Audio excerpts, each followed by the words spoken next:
You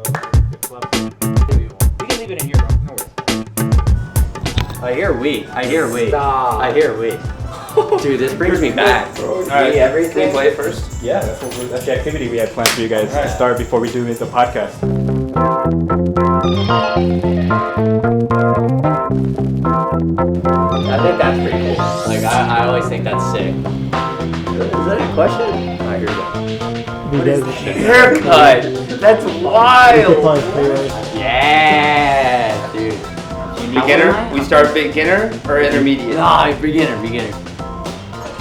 I'll play. I haven't done this in a swing. while. So okay.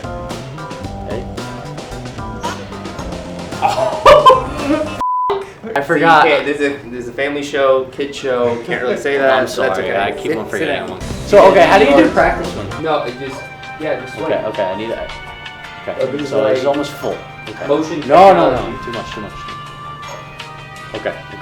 One more. Yeah, like it. Oh, go a little bit. All right, you slow the bar. Almost. All right, I got it. Chip it.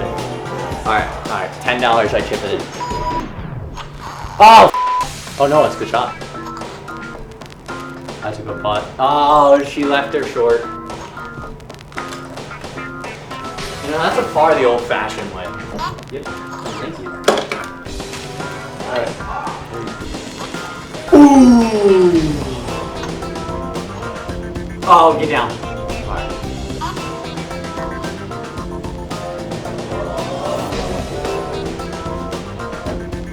Oh, that breaks way too much. Whoa. Alright, what the Alright. What's going on? Swear jar. What is going on? Swear jar. Oh my, what? Just push A. Dude, I'm pushing A. Just push Look, A. A. Don't scream. There you go. Wow. Close. Nah, it won't be. Uh-oh. Oh no, I want to Get in the tree. Get in the tree. It'll break. No. Okay. Oh, that's good. I know, a little bit more. No, not too much. No. Shut up. Okay, I need a little bit less. Okay, a little bit more. No, a little bit more. No, too much. What's the guy's name? Harmon? Brian Harmon? Yeah. Brian Harmon? Okay, I'm not. We were all taught to waggle when we were young to keep your arms relaxed. Zing, he's not counting his waggles. Yeah, you are. You're No, I'm practicing. All right. Quiet, please. Okay, that was the one. Ah, that's brilliant. Look at that. Okay, I got up and down from a bunker last time. Ooh, that's a good shot. Yeah, I'm gonna have to do some magic here. Oh, that's right. Oh, you're still going. All right. Is there any way to just quit No. and just win? This is what falling apart looks like, guys. This is why golf is a mental game. We're going This over is- the time limit. Oh. See? God. There you go. Triple bogey. No! Damn it, I almost. Ooh. You Look at didn't that. win, Look at that. I I want you to look. Nope. I want you to look. Nope. Can we get a picture? Hey, this is Brandon, And this is Luke, and this is the Kickback Podcast. presented by the District Pub and Kitchen. Stand up, look around. Everybody knows it's about to go down. Victorious. Ready, set, go. Heart is pumping now, ready for. It's the summer of soccer. Who do you have winning the Euros, Copa America, and the Olympics this year? I will probably watch less than 5 games if I'm being Of complete each? of the entire summer. It's good. Euros, I'm going to go with England. Actually, no, take that back. Going to go with Germany because of Toni Okay. Kroos. I feel like it's Okay. a perfect ending. Copa America, Jamaica. Jamal. All right, bro. of course. No chance. Jamaica's going to win. like. That's No. safe. No. Bad and answer. then the Olympics, the United States will win. All right. That's I your agree turn. with Go you. ahead. I agree Go with ahead. you on one. Copa America, I think Brazil. I think that's a easy one. Easy one? Yeah, I think Brazil wins, no doubt. Euros. I don't know. I got France. I think France is pretty much unstoppable with Mbappe and all of them. All of them. All of them. All of his boys. Great soccering. All of his Great boys. soccering from France. All right. Okay. Go ahead. Mbappe signed for Real Madrid. Thoughts? Go ahead. Dude, I don't see Madrid losing another Champions League for like 5 years. Genuinely. Because they have Mbappe, they got Endrick now. I mean, they already have Bellingham and Vinny and Rodrigo, and obviously Cruz is retiring, but they still have Modric probably for another year. They have an insane team. I don't see them losing. Maybe to City if they don't get kicked out of UEFA for the charges, but Did you want them to win? Real Madrid? Madrid over Dortmund? No, I wanted Dortmund to win because it's because of Marco Reus. Well, it was 11 years after they last played a Champions League final at Wembley. Marco Reus, Mats Hummels, they all played in it and lost to Bayern. So, I kind of wanted that like sweet little revenge story. But it's hard to hate on Madrid. Yeah, one of my closest friends in Germany is a Dortmund fan. Shout out Eki. Got you. Man City won its record-breaking fourth consecutive Premier League title, but remains under a lot of financial scrutiny. As a player, how much do you or should you pay attention to the actions of the front office? That is a hell of a question. Yeah, I think that the front office has a lot to do with an entire organization. Man, everywhere that Guardiola has been, he's done absolute magic on the field with whatever players. Of course, City's budget has allowed him to get the players that he wants, but financial fair play really, I don't get that. At our level, the front office plays a bigger role because you get to see people more on the day-to-day, where I think with those people it's much more like almost like the suits and they're making decisions and whatnot. Like I don't know. That's a tough question, to be honest. I mean, what do you think about it? I think it has to be a level playing field for pretty much everybody. Okay. And I'm not saying there needs to be a salary cap because that's not what I'm saying. I'm saying there needs to be fair punishment for everybody. So City has 115 charges. Everton had 1 or 2, got deducted 4 points, whatever. Nottingham Forest 1, 2, got deducted a little bit of points. Theoretically, you would think, okay, Man City, 115 charges. Theoretically. Expelled from the Premier League for sure. Theoretically. Do the Premier League do it? No. But honestly, in my opinion, what is financial fair play in a professional sport? If you've got the money, no problem. Venetia's Tanner Tessman and Gianluca Busio will join notable U.S. men's national team players for the 2025 Serie A season. How impressive is it to see Americans play key roles in teams across Italy and Europe? Yeah, I think obviously me knowing a little bit of Tessman and Busio, just by going to camp with them in October. No, I think it's a tremendous achievement. Obviously, Pulisic and Musa and Tim Weah and McKennie are all doing really well in the Serie A, and I think that's good. It's a really good league. I think it's it's obviously definitely top 5, but I think it's going up there from the 5th to maybe 4 and third best league in the world. Yeah, man, there's a lot of scouting in the last probably like 5 years that have given Americans more opportunities in Europe. And I think that ultimately, I mean, look at the USL. We've sold a lot of players overseas to big clubs in the last 3-4 years. And so I think there are a lot of eyes on our league and U.S. soccer in general, so to see guys go over there and succeed just kind of furthers the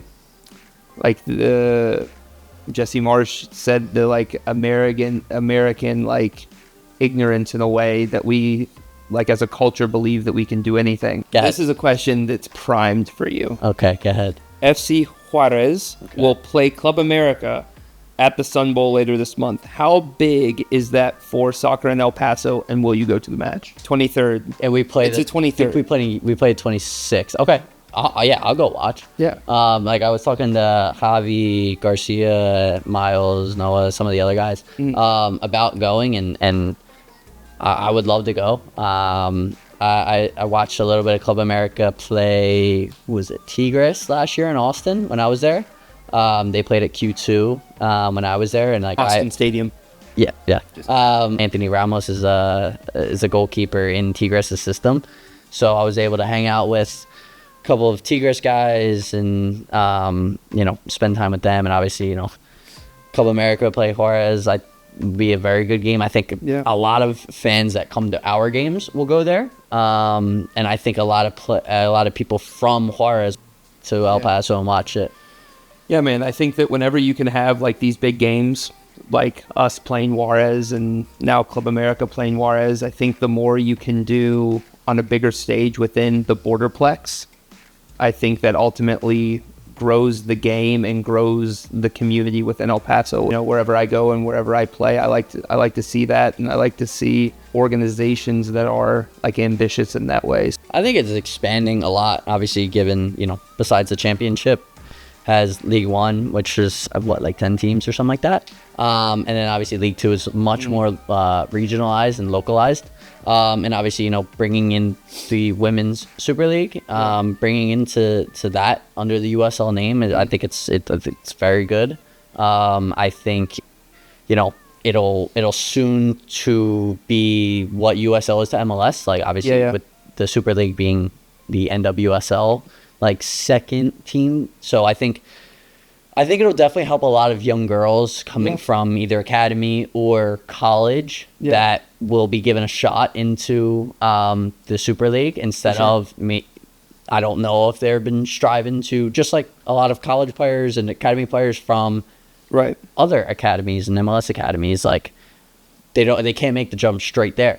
Yeah. So they have to go here to then jump there. Yeah. So I think it's going to be very beneficial to pretty much every party involved.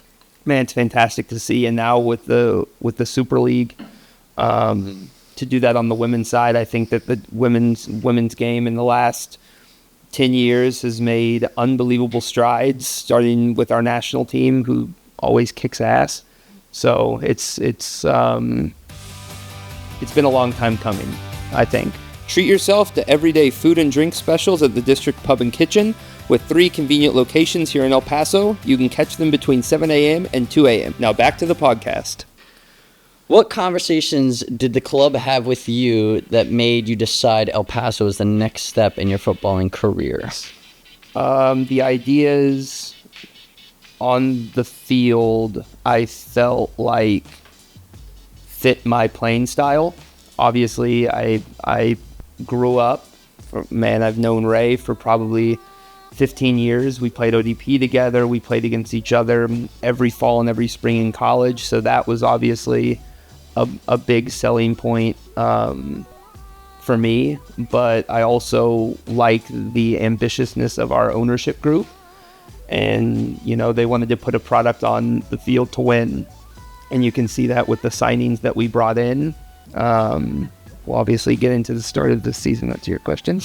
But just the overall ambition and the way it fit me was probably why I decided to come here, for sure. Yeah, it was obviously a little bit of a tough decision for me. The loans are always typical. Yeah, like there was, a little other interests from other USL clubs and other teams in Europe. And, ultimately I think this place suited my ability and playing style the best.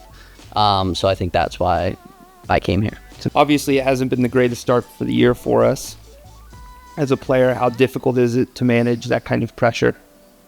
Yeah, I mean, unfortunately for me, like I got injured the third game of the year out there. So, that's never a good feeling of watching your team, especially not do too well from the sidelines and can't really impact anything. That's always the toughest, because you want to go out there and you want to play and you want to change things, and because you see all these things on the outside more than you see on the inside, because you're making split decisions like that. You see a lot more on the outside. That was hard for me, but at the same time it motivated me to get back even quicker. It's just grinding through them lows and riding the highs for as long as you can. I feel like a lot of times in American soccer specifically, people come for the event and come to games just strictly for the event. And I think here people come for the event, obviously, because we play in a very nice stadium and it's a nice place to watch a game, but are also very engaged and very bought into what and how the team is doing. So I think that's very much a blessing to be able to deal with that kind of pressure. So the club went through a coaching transition last month. Mm-hmm. As a player, what kind of thoughts ran through your mind when you found out, and how difficult was it for you to process? This is my third one. So 2 in Germany and now 1 here. Obviously, there's always a lot of nerves and anxiousness that goes along with change. But, you as a professional and as an adult, you have to just kind of process that, and that, this is a results game. If you're not getting the results, same as us. If we're not playing well, we don't play. Our reaction has been very positive.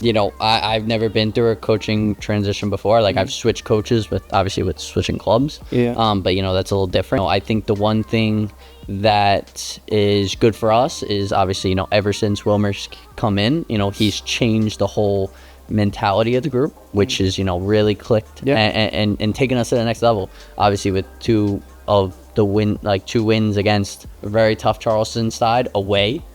At their home, they're undefeated.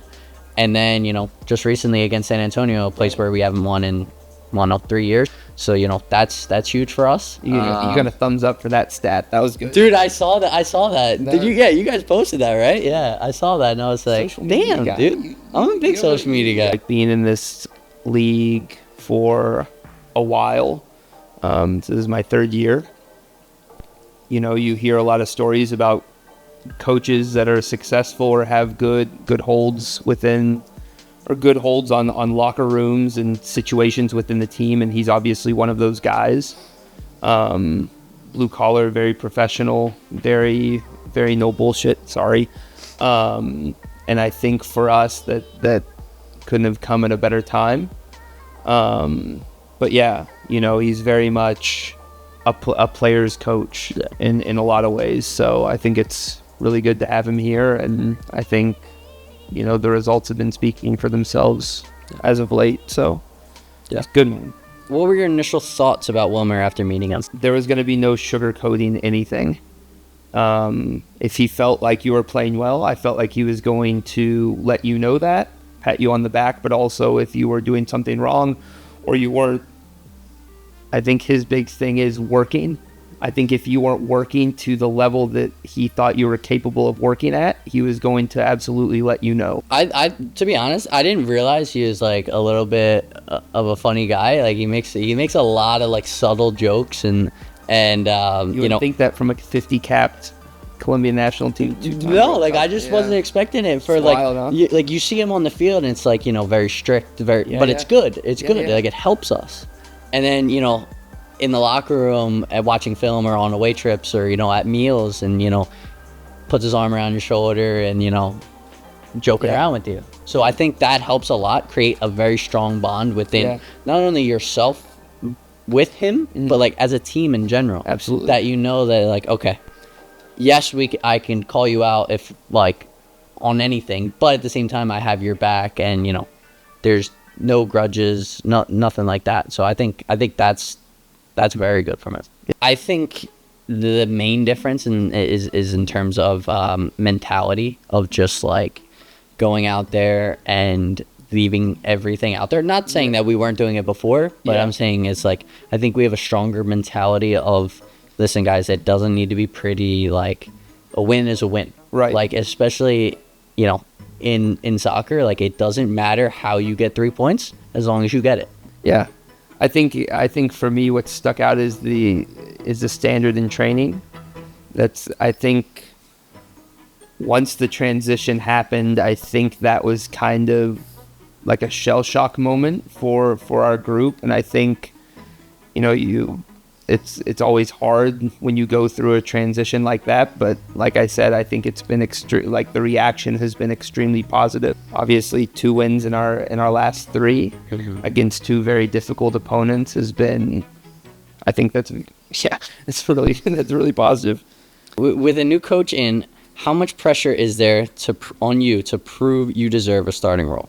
Yeah, absolutely. That's where the fear and the anxiety comes in. If you're starting under one coach and, this is an opinionated sport, right? So, like, if you're doing well under one coach and then you have a coaching transition and you're doing the same stuff, but he just doesn't like you or you don't fit his vision, then yeah, man, that's very, very difficult and very hard to, like, grasp, like, mentally. Especially when you're in a city. Yeah, I mean, you're with the team, but like if you're not married or or your family's not here, like being like alone, that's very difficult to kind of comprehend when that happens. Probably the reason why the training standard has definitely lifted, because people, or the players are now, myself 1000% included, are on like high alert. That's how it should be. Yeah, that's a good thing. Yeah. That's a good thing because it's everybody clean slate. Yeah. Your past, and you said it first meeting, your past doesn't mean anything right now. Like what you've done before doesn't mean anything. It's what you do from now on. Yeah. And that's why I think that's why training sessions have been so much better. That's why the games have been so much better. What are your hopes for the rest of the season? Obviously, I think the main goal is to make playoffs, and For sure. we're not out of it by any means. We're not even halfway through the season, Right. So I that's not out of reach. No. And I think that's an obtainable goal, Yeah. and I think that's the bare minimum. Yeah. I think we can go on a run because I think we're a difficult team to play against. Like, Yeah. I think we're a team that will surprise you. Oh, these guys are no longer, it's no longer a cakewalk against these guys. Getting that first home win, I think once we kind of check that box, then I think that, and I think we're absolutely ready for our next game against Phoenix. Get this first home win and kind of take it game by game, because I do think that we're getting harder and harder to play against, and the worst thing to do is peak too early. Yeah, you want to hit tournament time right at your peak. Yeah, dude, look at us. Yeah. Well, I guess we might as well just Talk about our injuries and how hard it is to overcome it and to move on and not dwell on it. Yeah, man. I mean, like, what can you do? Like, if your body gives out in some way, I mean, that's part of it. That's part of life. Yeah. Like that stuff happens. So, for me, I look at it as a sort of a reset.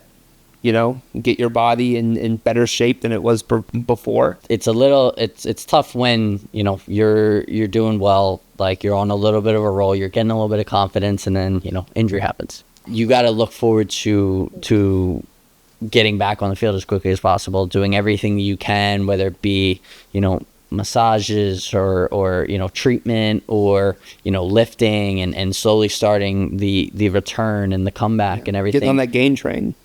Stuff like that. It's hard in the moment, but obviously at the end you think about all the hard work that you did. Yeah. And you're glad that you did it then, so then you're better off now. You scored your goal against San Antonio. How big of a moment was that for you, and can you break it down for us? Craig! El Paso lead on the road! Named set piece specialist, just inches. Yeah, I mean, Spare no deets, bro. Yeah, it was a big goal not only for me but for the entire team in general. Golasso off two defenders' heads. Come on, no, dude, we're gonna give you credit. No, Good technique. no, I know. Stepped up with the slick back I do hair, deserve credit on that. I do deserve Mr. credit Craig. on that. Anytime Brandan has had a direct goal contribution, goal or assist, his team won the match. Including the goal against San Antonio, 4 of his 5 goals were free kicks. 1 for the U.S. men's national team, Yep. U20 side, and 2 for Philly. Yep. Dang. I feel it. I should have got a goal in the World Cup against Fiji, but Caleb Wiley scored the tap in instead. Hey, listen, I don't choose who we play. How would you analyze the overall team performance in San Antonio, and what do you think can improve? I mean, when you watch a game, you can always nitpick and say this could be better or this could be better. But like overall, man, I thought it was a really mature performance. I thought just off the top of my head, I thought Borelli played fantastic. His first start of the year, fantastic. And like that speaks to his professionalism that he was ready to go. Your moment of brilliance kind of sealed the deal for us. But like even after the goal, I felt like in Charleston when we scored, we kind of there was a bit of hesitation, and obviously like it had been a long travel week. Yeah, for sure. We had just gone through a coaching transition. Like it wasn't the easiest trip to go away and win, but obviously like good teams find a way. This performance was very, very mature by the entire roster. So I was very happy to see that. Looking ahead, we've got to play Phoenix Rising at home. What is the objective, and how do you think it will be accomplished? You want me to take this one? No, I think I got it. All right. I think I got it. Don't worry. Okay. I think obviously the objective is 3 points. You know, the first. Score more goals than them. That's Soccer. the name of the game. That's the name of the soccer. game. Yes. I think that's a relatively easy objective to set. Yes. I think, 3 points by any means. It doesn't have to be pretty. It can be 1 goal off a set piece, free kick, corner, Ricochet off it. PK. Yeah, it can go through. Yeah, it can go through some heads. It can, we can score some sloppy goals, but it doesn't matter. But I think 3 points, first 3 points at home all year is, that would be a very good kickstart to, a run that we could go on. Yeah. How we do it is pretty much playing how we did Wednesday against San Antonio. Like, be very tough to play against. Like, take no shark. Like, don't. Kid show. Yeah, sorry. Kid show. Sorry. Like, just be very difficult to play against. I totally agree. Here's a little German. Wir müssen jagen. I won't translate that, but Definitely says some curse words. No. Definitely. I promise you not. I promise you not. Just a little bit. Definitely. A little bit of a sprinkle. Yeah. Thank you for tuning in. Big thanks to the District Pub and Kitchen. Come watch us at Southwest University Park, June 15th against Phoenix Rising FC. Get your tickets online at eplocomotivefc.com. Good shit.